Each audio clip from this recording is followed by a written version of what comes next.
Bonjour à tous, c'est Pierre. Alors vous êtes souvent nombreux à me demander quel est le meilleur smartphone Android en 2018. Alors il est clair que la compétition n'a jamais été aussi rude en termes de smartphones haut de gamme. Alors parmi les plus célèbres, on a toujours le Samsung Galaxy S9, mais on retrouve toujours les LG G7, Sony Xperia XZ2 ou HTC U12+. Parmi les nouveaux acteurs qui arrivent sur le marché, on a Xiaomi. Et Xiaomi vient d'officialiser il y a quelques semaines le Xiaomi Mi 8. Alors s'il n'est pas encore disponible dans nos contrées, ça ne devrait pas trop tarder, nous avons eu l'opportunité d'importer tout simplement et d'acheter un modèle chinois et de le tester en profondeur pour nous faire une idée globale sur ce que vaut ce flagship. Et je vous propose dès maintenant de découvrir nos impressions finales sur ce smartphone.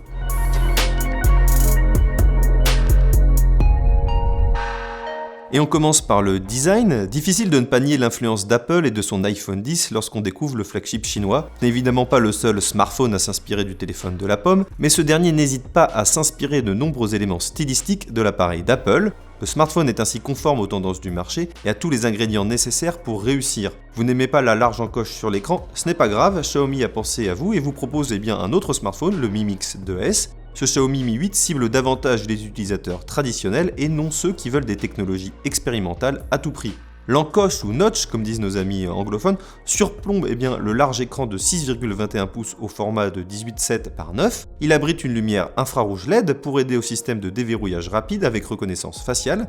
Grâce à cette LED, vous pouvez déverrouiller le Mi 8 sans toucher le lecteur d'empreintes digitales. Celui-ci reste toutefois plus fiable lorsque l'obscurité se fait.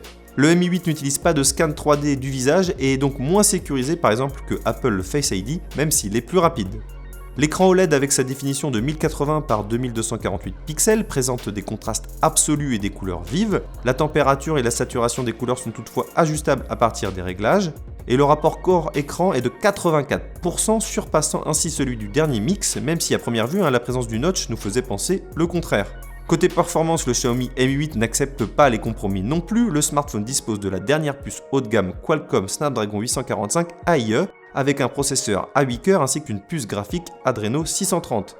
L'acronyme qui signifie Artificial Intelligence Engine se réfère à l'optimisation des puces de Qualcomm pour l'utilisation de l'intelligence artificielle et du machine learning sur l'appareil. On trouve également 6 Go de RAM et 128 Go de mémoire interne non extensible. Le Mi 8 n'a rien à envier non plus au fleuron de la concurrence grâce à la grande optimisation de MUI, le logiciel de Xiaomi.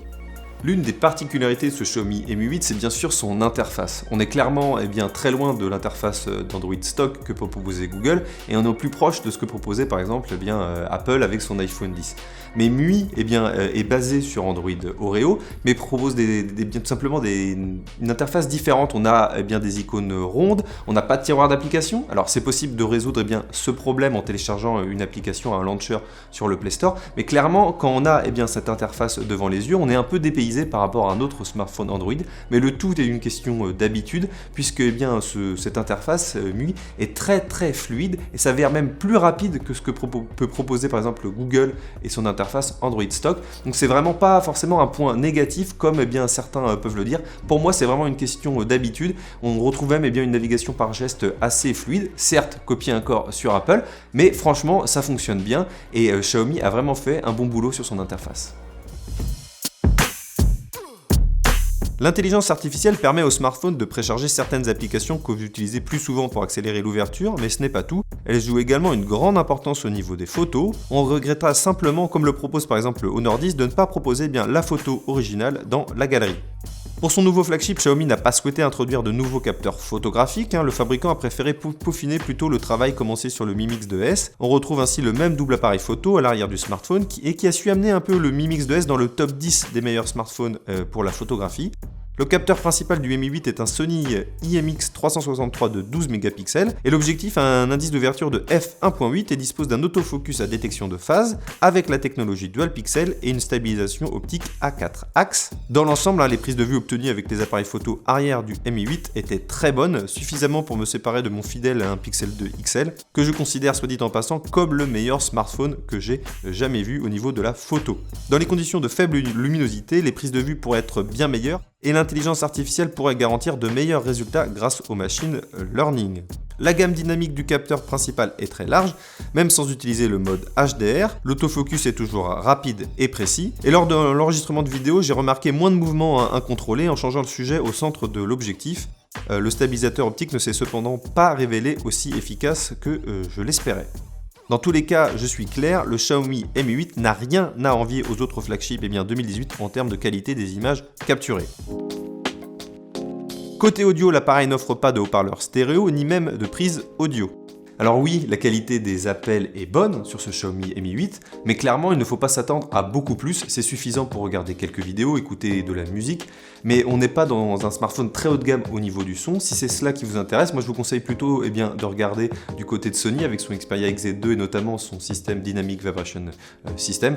Pour le reste, ne vous inquiétez pas, ce Xiaomi Mi 8 fait le travail, vous pourrez parfaitement entendre votre interlocuteur ou même parler dans le métro. Si la partie audio ne brille pas particulièrement, au moins le Mi 8 se démarque en termes de connectivité. On dispose d'une dual SIM connectée en 4G+, en même temps, et la première puce GPS à double fréquence utilisée sur les smartphones. Une telle puce ne permet pas encore la géolocalisation dans des endroits tels que le métro. Elle n'augmente pas la vitesse aussi d'appairage et de recherche des satellites, mais par rapport au GPS normal, c'est beaucoup plus précis. La batterie de 3400 mAh prend en charge la charge rapide Quick Charge 4.0. Les concepteurs de Xiaomi ont également oublié la recharge sans fil déjà utilisée sur le dernier Mix. Bon point, heureusement, vous arrivez assez facilement à la fin de la journée sans passer par la case recharge. Alors le bilan final de ce Xiaomi Mi 8, autant le dire tout de suite, est vraiment très bon. Xiaomi ne déçoit pas sur ce produit, on a vraiment un smartphone très complet, capable de rivaliser avec les meilleurs sur le marché. Personnellement, j'ai été agréablement séduit et un peu conquis par ce smartphone, mais je reste un peu sur une petite note amère. Tout simplement, je trouve pas un élément vraiment distinctif par rapport à la concurrence. Par exemple, le Xiaomi Mi Mix 2S m'avait davantage séduit parce qu'on était vraiment sur un écran totalement borderless. Là, on est sur un design qu'on connaît déjà un peu plus. Donc voilà, j'attendais juste ce petit élément différenciant par rapport aux autres smartphones. N'hésitez pas d'ailleurs à me dire dans les commentaires ce que vous pensez de ce smartphone, si celui-ci vous intéresse et si vous l'attendez avec impatience sur le marché en France. Comme toujours, n'hésitez pas à commenter cette vidéo, à la partager et à la liker. Et on se retrouve très vite pour de prochains tests et de prochaines vidéos sur notre chaîne Android Pit France. Allez, ciao!